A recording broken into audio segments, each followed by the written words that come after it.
For those who are already working in the industry, I'm sure that you would have seen your managers, or if you are working as managers, some of the decisions that you are taking on a daily basis, those decisions involve like allocation of budgets, allocation of tasks to the workforce, allocation of sales channels, setting sales targets. All these are some of the typical decisions that you see your managers making. When we think of the marketing domain, the strategic level planning, these are some of the kind of decisions listed here on the slide is what you will see. For example, promotion planning, pricing of the products, all that comes under marketing mix, social media planning, campaign planning. Once you've launched an online campaign, you want to know how effective is it? What are the metrics that you use to test the effectiveness of those campaigns? What are the consumers that you're targeting when you are launching a particular campaign? So all of these decisions are, to quite an extent driven by the data. And these are the decisions that marketing managers have to take on a weekly basis, if not a daily basis. So that is where marketing analytics becomes very useful, because for the managers, it is an additional tool that gives them the insights, which then they employ to design strategies or take informed decisions. Okay. All right, so since these decisions are driven by trends, by data, so let's see what are the current trends of data. So what do you think are the latest trends as of much data? What is everyone talking about this year? More touch points than before, the use of artificial and AI. AI is everywhere. GPT, everybody is talking about ChatGPT. The reason is that, it banks on the power of 1 billion words to do the tasks for you. It's something like what Alexa, hey, Alexa, switch on the lights. So you can tell ChatGPT, hey, ChatGPT, write this for me. And it is going to use its pool of words to, write a paragraph for you. So it's a good content generating tool. It's a very powerful content generator tool. And it's really going to, so there's a lot of debate around ChatGPT as of now as to what is appropriate to be, what tasks are appropriate to be done using ChatGPT and what is not appropriate or unethical as far as ChatGPT is concerned too. And we'll see how technology shapes up, but this is just the beginning. So this is just to give us a flavor of what is to come. ChatGPT is one, but there is another tool called Hallucination, which has come into the market. So if you get time, take a look at what Hallucination is and search through Google search engines. It's going to become so much more powerful because it is going to leverage all of the data on the internet and, make search much more efficient and very, kind of visual. So people will, you will have search results which will start, changing the way that you are searching. So till now we were using Siri. Oh, hey Siri, so tell me this information. So it was more voice-based search. We are going to see a transition towards, visual search. So we're going to see a lot of trends, the market changing immensely from this year, next year, as the technology becomes really powerful. Having spoken about that, what does that tell us? It tells us that with more of AI coming in, such powerful tools coming in, the volume of data available to the marketers is tremendous.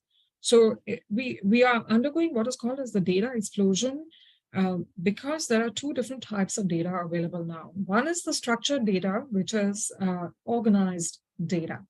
For example, when you go to the stores, you go to a retail store like Woolies and you swipe your card, what happens? All of your purchase information gets recorded in their register. And then they can simply download those data files and in a very clean, structured way and explore that data. So that is structured data. Unstructured data is where there's no defined format. You can arrange it the way you like. So think about social media data. So there is a post, below the post, there are lots of comments, and within the comments, there are threads of comments. So when that data comes in, actually, there's no way to arrange it, no specific way that you can cleanly look at the data. You have to really clean that data. And so that's called as unstructured data. It is voluminous because it's coming in real time. So that is one of the key trends that is driving a lot of data harvesting and a lot of, great deal of analytics. The other trend that we have noticed is that with the GDPR norms and, a lot of regulatory agencies becoming strict about how companies are dealing with consumers' data, firms like Google, Microsoft, they are becoming much more stricter with who can access the consumer's data. So up until now, marketers, advertisers, they were able to access your information, your behavior by tracking the cookies. So every time you're surfing on the internet, there's a little, patch onto your URL, which are called as cookies. And through that, the marketers are able to know every single activity that you're doing on the browser, where you're clicking on the left-hand side or the right-hand side, what is the link you clicked and read. So that was the concept of third-party cookies. So the marketers were buying this data from Google and other companies. But that Google is actually doing away with third-party cookies. So where does that lead us to?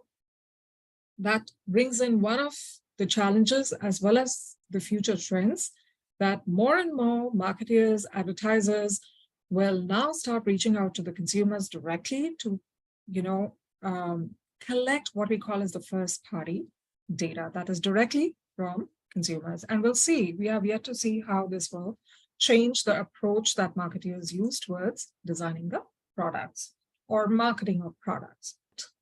Because we have this data explosion, we have several channels now, especially which have been driven by audio video devices.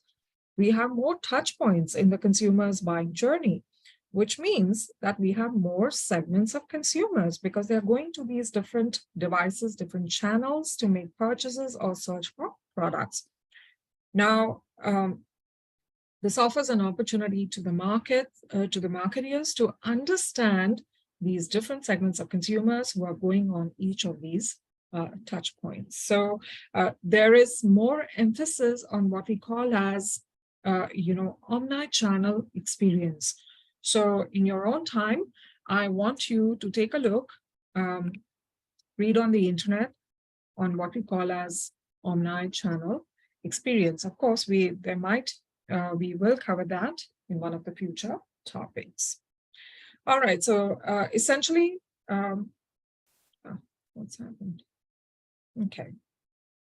So when we talk about touch points, omni-channel experience, the one thing that I'll try to, that I'll give you here is these two concepts are related because omni-channel means every touch point should be connected. If the consumer is buying online, the consumer should be able to return the product smoothly in the store. So that connectivity between the different touch points has become really important for consumers because, the consumers are very quick to disconnect. There is so much brand clutter, there's so much competition in the digital world that the degree of brand loyalty has reduced. The degree of retailer loyalty has reduced. And that is what makes analytics even more important because now you've got to understand their behavior across more channels. Now, having talked about that, because the consumer's behavior is changing for the reasons that I just talked about, firms have to now exploit that data, re-engineer that data to provide more personalized experiences to consumers. So for example, you can customize your own laptop the way that you want. You can design your own laptop. So there is this consistent effort by the marketers to meet customers' expectations. And you cannot just mass market products anymore because every consumer has a different expectations. So the level of personalization has increased. And AI and marketing automation is only going to further lead to more data coming in, and it is going to increase the speed with which we are analyzing data. So right now you have real-time data coming in, you are going to have AI doing real-time analysis for you as well. So that is the age of analytics where we are heading to. And with robotics playing a great part, it's only going to amplify these trends in the future. Okay. Now, with all of those trends, there are some challenges that marketers face, right? One is that there is lots of data, but does everybody know how to use that data? No, not really. Like data is not equal to insight. Some people are really good at working with data and some of them are not. For those who are here and who are working in the industry, how many of you feel that your managers make efficient decisions using data, or do you feel that they could do better? And you could. So there are varying views, and I'm sure these views would depend on the kind of industry that you're working in, and also depending on the human capabilities. So, but in general, on an average, we can say that just because you're collecting a lot of data, it does not mean you're getting good insights. So for that, you have to have an aptitude to harness and harvest those insights from the data. All right, so the key takeaway of the slide is that it has been seen, and I'm going to show you in future slides, that managers plus models increases the likelihood of making better decisions. You do not have to sit and, analyze. Let me just get this. So you do not necessarily have to sit and analyze the data yourself. That there is a whole team of people who are equipped to do that. But as a manager, you have to use the insights from those analytical models to make better decisions. So there was this study that was published in MIT Sloan Management Review. This is one of the top journals, and this was published in 2018. What the study did was it looked at the data, it surveyed the managers and the executives of companies from 2012 to 2017. And the questions that were asked of them was, how well do you use the data that you have available to you? So if you notice that the percentage of respondents that stated that there was an increase in the available data, that was approximately 75 to 70, it ranged from 70 to 77%. But the percentage of respondents or the managers who said that they were effectively using the insights from the data to guide their strategy, that actually was very low. It was 56% in 2012 and went down to actually 49% in 2017. So data itself has many challenges, and using that data has even further challenges. And this is about 2017. What about 2022, 2021 and beyond? Well, you'll be surprised, it almost remains the same.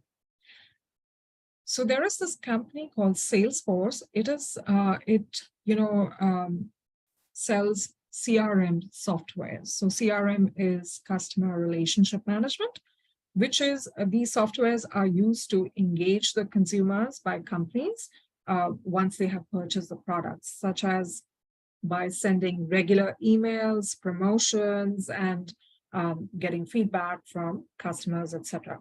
So this is a well-known company in that space. And what they did was a survey to understand, because it's a CRM firm, they have access to large amounts of data. So they did a survey that, how well are you using that data? And they found exactly the same result, that marketers need to speed up how to use data to gain more insights. So this number, 45%, it's actually even gone down further, right? So from 49% in 2017, it's gone down to 45%.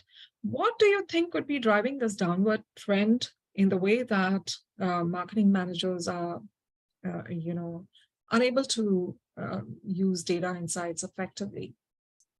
All right, so this is the CEO of Salesforce, Ryan Atay, and this is what he has to say about the data gap. So today we have started talking about data gap. What exactly is it? It is huge volumes of data coming in. We see it everywhere, but we are unable to utilize it. We are unable to manage and make decisions with that voluminous data. And this data gap is only becoming wider and wider and wider over the years, even though the volume of data is increasing over the years. So there is this clear disparity between the availability and how we are using the data. Okay, so the same company, they did a survey to see what areas are analytics being applied to and if there is a scope for improvement. So these are some of the areas listed over here, like media planning and buying, insights into consumer behavior, budget optimization. And a lot of you who go on to make career in this particular field are going to be utilizing analytics in these areas, right? But what they found that 3 in 4 marketers see see a scope for improvement across all of these areas. So you will see that the satisfaction of utilizing insights with that particular data available to them is only about 25% or 20% on an average if we average it across all of these categories listed here. So there is still a lot of scope to leverage data. Okay, so this is a quote from the chief economist of Morgan Stanley, Roach, who again goes on to say it's not about the data that you have available or breakthrough technologies, how you use them, but it's more, how you utilize those insights and do a little bit of critical thinking and strategic thinking. So that is your brain, cerebral production function to provide that high value added knowledge to people. So that is important. All right. So the different types of analytics and their competitive implications. So all this while we've been talking about marketing analytics, but you must be wondering what exactly is analytics. So this is a perfect graph for you to take bird's eye view to understand what analytics is all about. So there are different types of analytics. Now in this graph, below the dotted line, so all these headings that are given, analytics can be used to prepare standard reports, ad hoc reports. You can use databases of consumers' information to query. If your manager has a question, you can just look up in the database and answer that question to see where is the problem, and to create alerts. Like, for example, you can use analytics to create alerts, which is used in finance industry, banking industry, etc. So whenever they are, they are checking for frauds, suddenly if there is a spike in the, amount of transaction that has been done, when the consumer on an average, let's say, spends $100 in a month, but suddenly it spikes up to, say, $20,000 in a month. So databases can be used to set up those alerts, and they help you understand what actions you can take when such a spike in the data happens. So this is very basic intelligence that managers can get from the data, even if they do nothing. However, if you want some more sophisticated understanding of what is going on in your data, you can do statistical analysis. So we are talking about, I'm trying to get my pointer.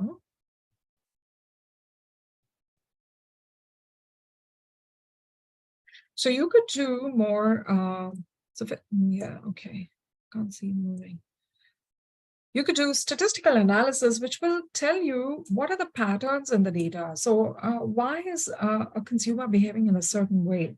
So you can look at the mean, median, and mode, the average spending, average buying behavior, and that is going to tell you why, your sales are low. For example, sales of your store, why they are low.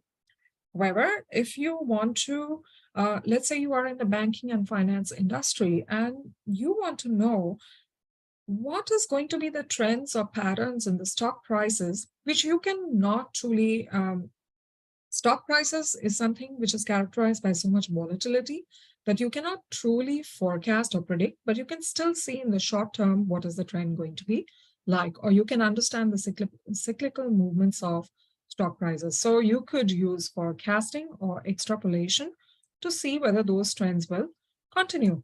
And we just talked about data trends on one of the previous slides, and that those trends arise from here when you have been observing how people are, engaging in a certain behavior over time, and then you want to understand whether that is going to continue or will there be a disruption in that particular behavior.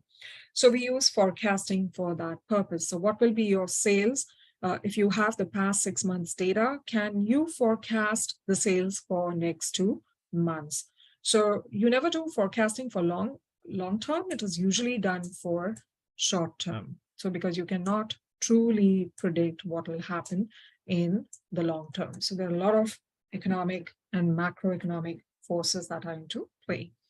Now, if we go to still a higher level of modeling or analytics, then you can do predictive modeling. So predictive modeling helps you to answer what will happen next. So if I roll out a promotion to a group of customers and I do not roll out the same promotion to the other group of customers, what will happen? Will this new group of customers or new target segment, will they buy if I sell the product on promotion? Or will they buy if I, increase the price of that product which I'm selling to this particular target segment? And you do see, right, the same company is offering two types of products. One is price, positioned as a premium product to a different type of segment. And the other one is positioned as, your product to a price sensitive segment. So how do you come up with, designing these prices, these discounts? That is all through predictive modeling. You do, Google engages in a lot of A/B testing. So I lost my pointer here. Let's see where it is. Yeah, it's here. Okay, this is not cooperating. So I will just write here. Yeah, okay. Such a teeny tiny dot. This is one improvement that Zoom has to make. So I'll just write over here, A/B testing. This is one of the ways that Google, Facebook, they try to test, if we change this, how is the consumer's behavior going to change? And the last one is optimization. That is very data intensive, and firms, especially advertising firms, marketing firms, sales firms, they tend to use this a lot. For example, to understand how to utilize the resources to the best of the capacity, how to do budget allocations for advertising in different channels. Do I allocate more budgets in the digital channels as compared to offline? And within the digital channels, there's so much variety that which one should get the highest share of the budget. So for all those types of exercises, we do what is called as optimization. Okay.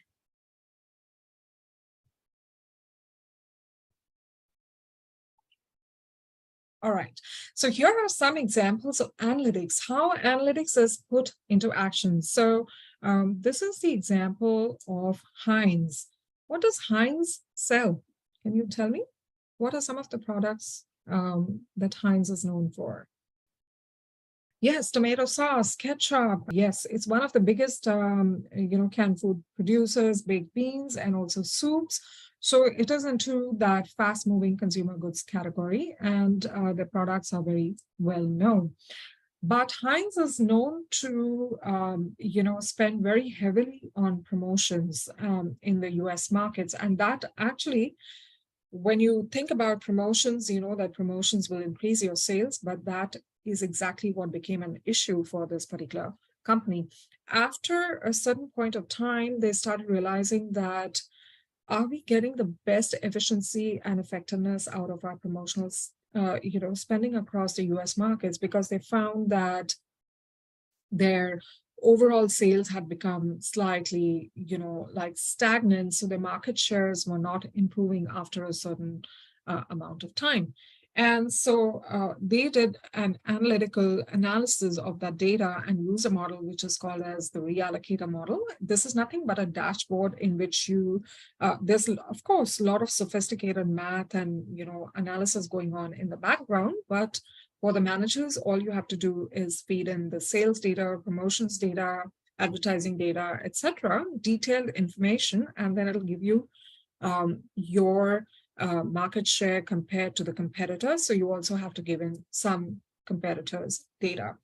And so what the company found was that they were misallocating spending. They were spending like too much on promotions. And if they actually, one of the insights from the data was that when they did the simulations, that if you actually, sustain the same level of spending or reduce it, you will not lose your market share. And that was a big, insight for the company.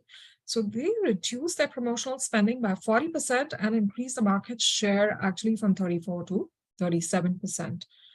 And there is a lot of behavioral psychology behind that the firms utilize because, I'll give you some deeper insights from retailing. So because I work in this particular area. So promotions are very important to firms because if by spending even just 1% on your advertising or promotions, you are getting the consumers to come into your store and buy that product, but they will come to your store and buy other expensive products as well. So that's why promotions are a very useful tactical tool. And firms like Pepsi, Coke, which are operating in mature market, consumer fast food, fast moving categories, their promotions become very important because the scope of innovation is less. So recall becomes very important, recall of the brand to generate sales, which is why you will notice that all the firms which are in FMCG categories, they advertise heavily, including Heinz. But promotions also have a diminishing rate of returns that you have to understand after how much, what is that limit after which, the promotions become ineffective. Okay, so they still continue to remain one of the top brands in terms of brand recall, but they have benefited by reducing their promotional spending. So this is the power of analytics, which can help you understand where is that threshold beyond which your promotions are not going to be effective. So let's take a look at another example. Now, this is the example of a company called Grainger. Now, I'm not sure how to pronounce this, whether we pronounce that G, but I will just pronounce the G in this name. So I'll call it as Grainger. Now, what they have done is they have looked at, this is a small company whose revenues were flat after, a certain period of growth. And they wanted to know how could they possibly increase their market share and grow their sales, right?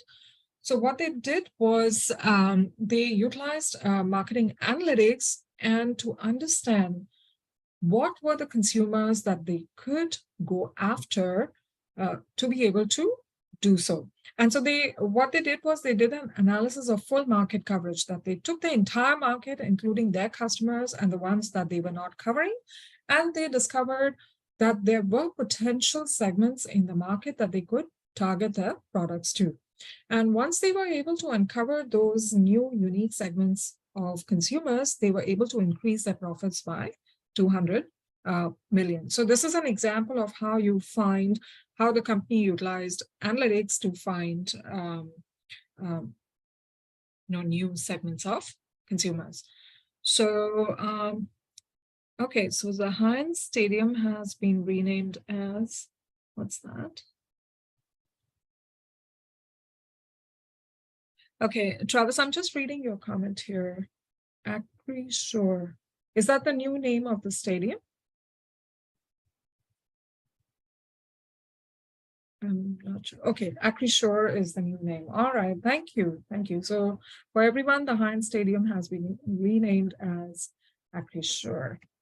All right, so moving on, let see another example. So now you have seen two examples. One is the use of analytics to, figure out the thresholds for promotions. The other one is for segmentation. And we'll see another example where marketing analytics has been used for repositioning by a firm called Exelon. So Exelon, the problem for Exelon was that they were facing intense competition from other second-tier companies, so Exelon is a market leader, but this company faced competition from other companies which were fighting its products on the basis of price. So they were not able to distinguish their products from the other firms because the other firms were clearly having a price advantage. And so what they did was they did a survey of consumers to understand their expectations and their preferences, and they could identify another opportunity to reposition their products, which was by positioning the product more on customer focus, reliability of the product, and value. So the project that you will be doing would be something similar to this. You would be serving the consumers to understand their preferences and choices. And based on that, you will be able to identify an opportunity to position your new innovative product in the market. So this example is something that is similar to the project that you will do in the subject.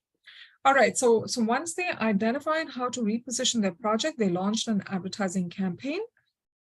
And when they monitored that campaign, they realized that the effectiveness of the campaign was very high. They were able to generate about 45% in awareness, 45% increase in awareness in 3 months. So that is really big.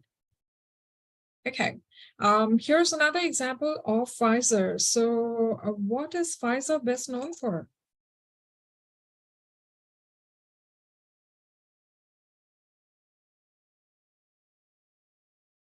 They were very proactive in bringing out the COVID vaccines.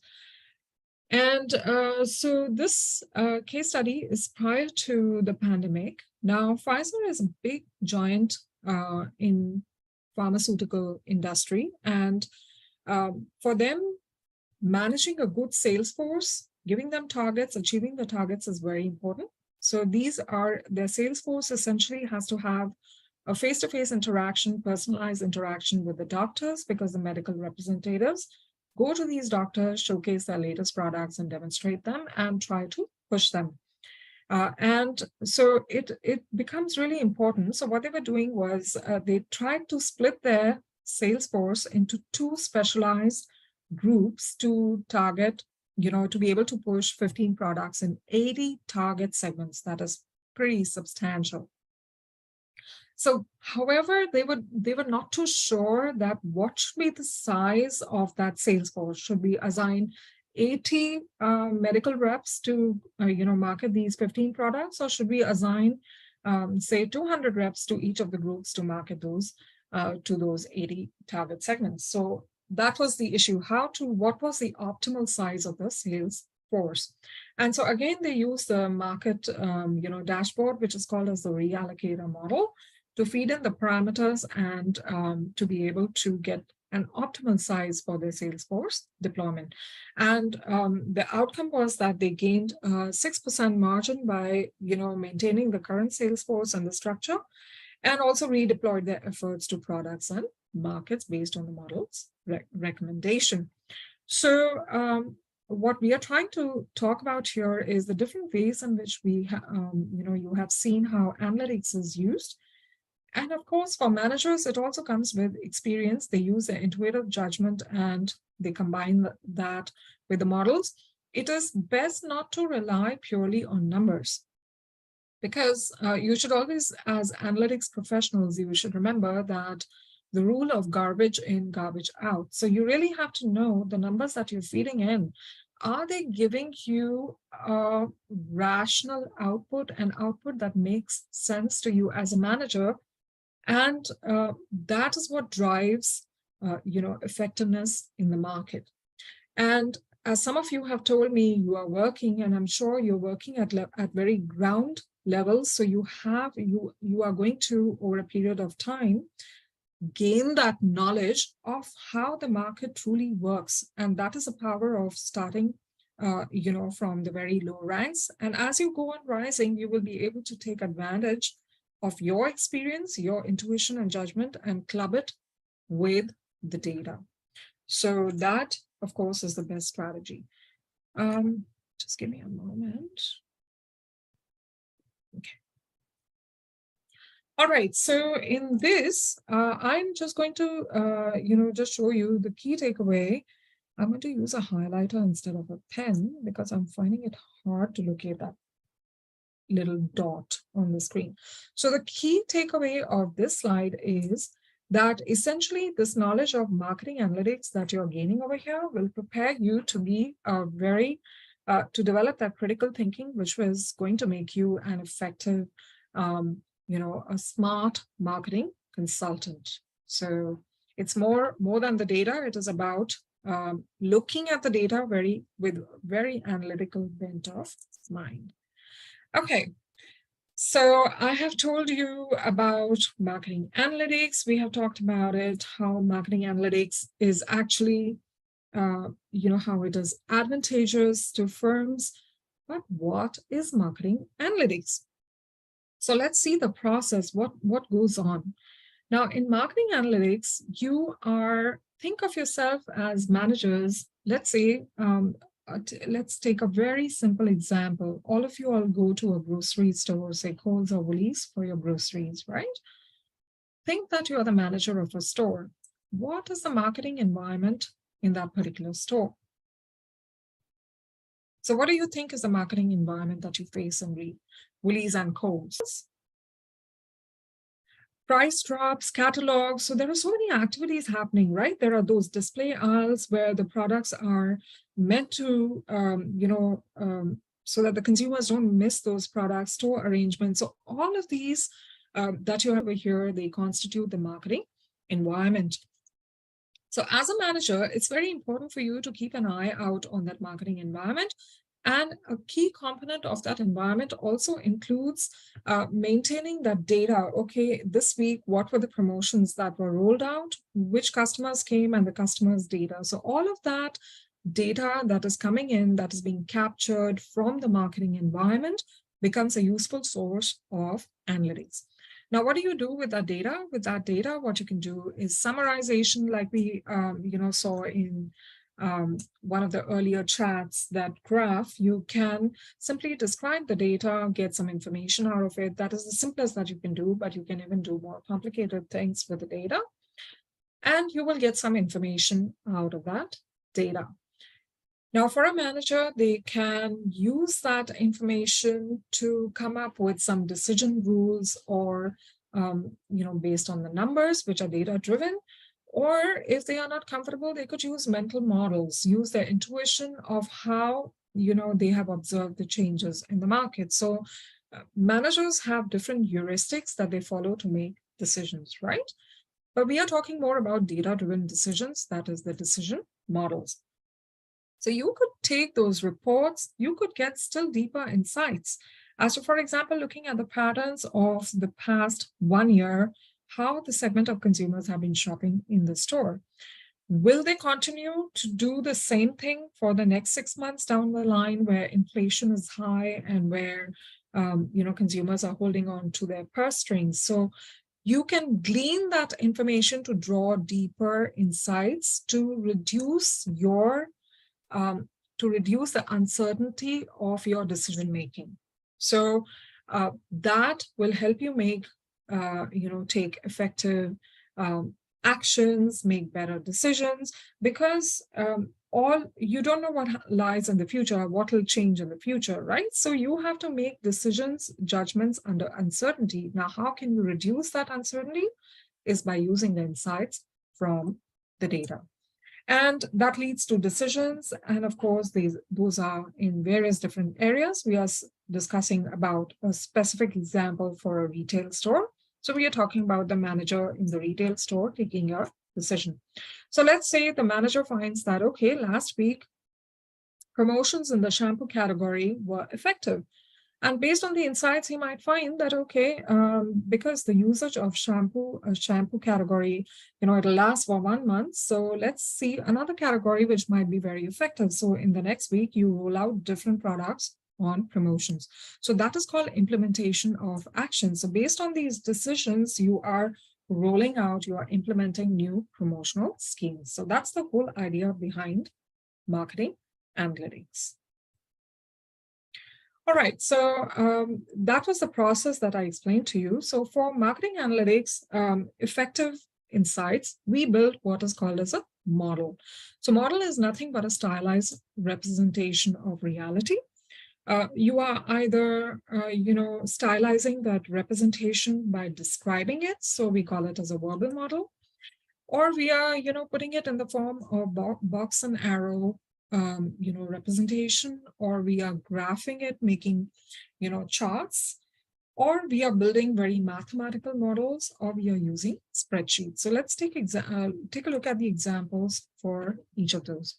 So verbal model, let's say you're launching a new product in the market, right? So you have no data whatsoever as to how many people have bought that product in the past. So the sales of the new product are going to start slowly because there will be a very small section of the people who are called as innovators who are going to buy. And if you think on your own behavior as consumers, you will notice that every time a new iPhone gets launched in the market, what happens? What are the two types of consumers that you see?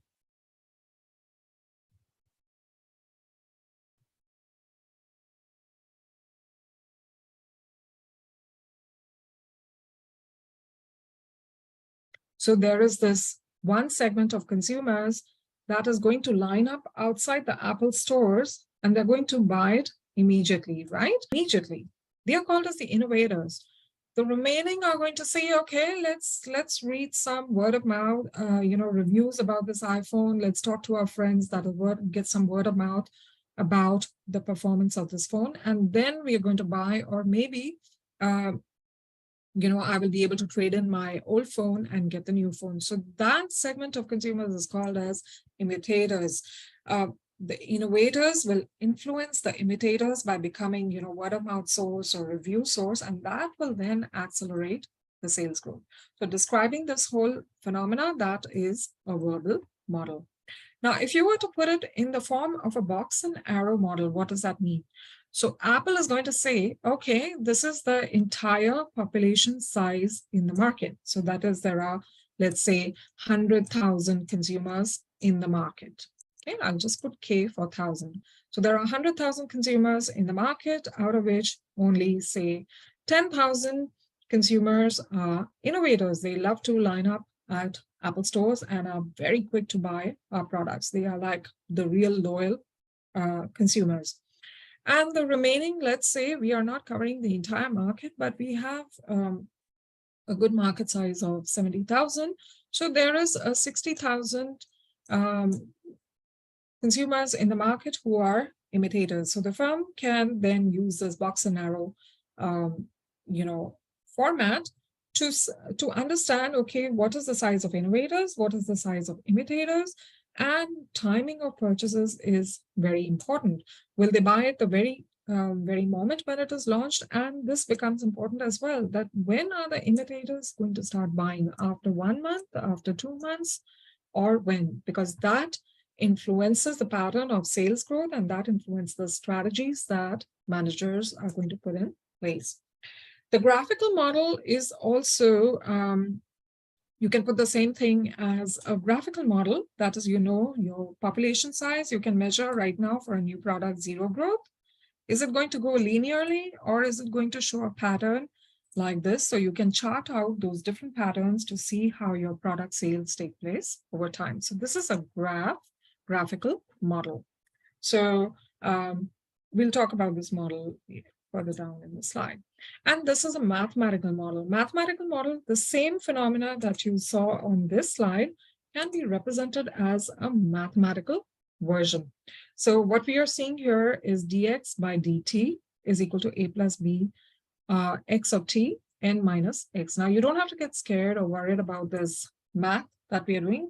We are not expecting you to do all this, but I'm just going to interpret what you were seeing on that graph over here.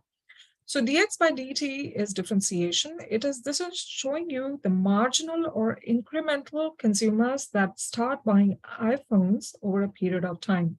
Say next month, in 1 month's time, how many new consumers? So X of t is the total number of people who have bought. These are the innovators. And n is the total population size. So n minus innovators is equal to imitators, the remaining who are left in the market and will buy your product. So at what rate are they going to adopt? That'll be dx by dt.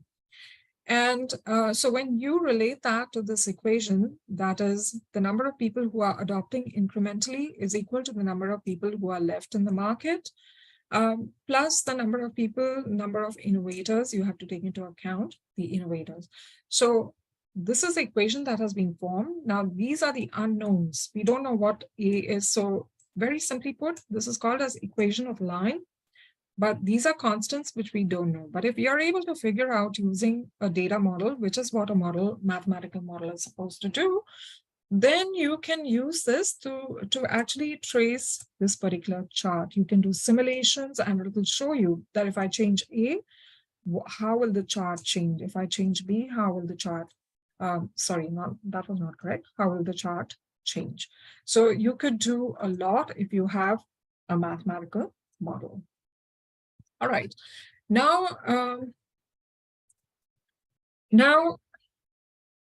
Now, this is an example of a spreadsheet which is used in financial markets. So when you're trading, I'm sure a lot of you must be having experience investing in stocks or will soon in future do so. How do we trade, check on stock movements? So stock prices are very volatile. So you can see they're going up and they're going down and up and down. And within this little movement itself, there are micro movements in the price, right? So we are tracking the prices on a spreadsheet like Excel spreadsheet or, any other sophisticated data spreadsheet, you could do that. We are also tracking the volume of shares that is being traded. So both are very important factors in understanding how the stocks are going to behave. And these are used in predictions for the closing price, opening price of stocks on each and every day, and to see the immediate short-term trends. And we use a mathematical model called moving averages, which takes the average of the prior 2 points to predict the very next future points. So without going into details, but the key point here is that you can use spreadsheets for, modeling your data. I'm not going to spend too much time here, but I want you to understand this. So there was a study done which looked at, the managers who use purely their intuition versus those who use, their subjective decision, plus those who combine objective decision models. How does their predictive abilities compare with what is actually observed on ground? And so decision-making was observed in these different areas, such as life expectancy, mental illness, business failures, etc. And they found that those who were using their intuitive judgments, intuition or mental models or some other heuristics, we don't know how a manager, who's using his brains entirely to make those judgments, but what's going on in their brains. But in general, we can say those who were using their mental abilities could predict, were 33% of the time successful in predicting the outcome. Those who were using subjective decision-making based on their past experiences or, their observations of the market, consumer behavior, they were able to predict 39% correctly. Those who actually incorporated data in their decision-making, it could have been combined with mental or subjective, whatever, but they were very successful at predicting the outcomes, and their success rate was 64%. So, there was a 64% chance of the outcome matching their prediction. So that's the power of data. And we are in this world where we can no longer afford to ignore data. So that is becoming important. The second important thing is, at the same time, like I told you, never forget as analysts that rule of garbage in, garbage out. So you have to use both your analytics and judgment to make effective decisions. And this subject is actually going to teach you. So it is going to help you spot garbage in, garbage out in your experience in the industry, because you're going to learn the very basics of what is happening behind those mathematical models when you work with Excel. So I have to say, in that sense, this is a very powerful subject for those who want to make a career in digital analytics or marketing analytics. Okay. All right. So now we're going to discuss an important concept of analytics, which is called as the response models. So all of the marketing analytics is built on constructing the models, which I just showed you in the previous slides. What is the key concept behind, or key idea behind, these response models? We also call them as marketing mix models. The basic idea behind these models is that you have a market. What is market? Market is essentially your customers, right? So just as we discussed the example of Woolies, market is my customers. What am I doing? What are the inputs? How am I trying to influence their behavior? By promotions, by advertising, by sales efforts. There are salespeople in the stores to encourage people to buy, give them information, help them make better choices. So all of these are marketing inputs. Now, what is the response of the consumers to those inputs? The marketers are, they are very keen to understand the consumer's response to those marketing inputs. And that response is measured via the outputs. What are the outputs? They are sales, they are shares, they are profits. So when you are able to connect the marketing inputs to the consumer's response to those marketing inputs, you get what is called as a model. Okay, so that's the basic idea. Now, if you look at the entire modeling system, there are a lot of things that go on in your environment. It's not, apart from just the marketer's actions, you also have competitive actions which are influencing the customer. So this is your customer.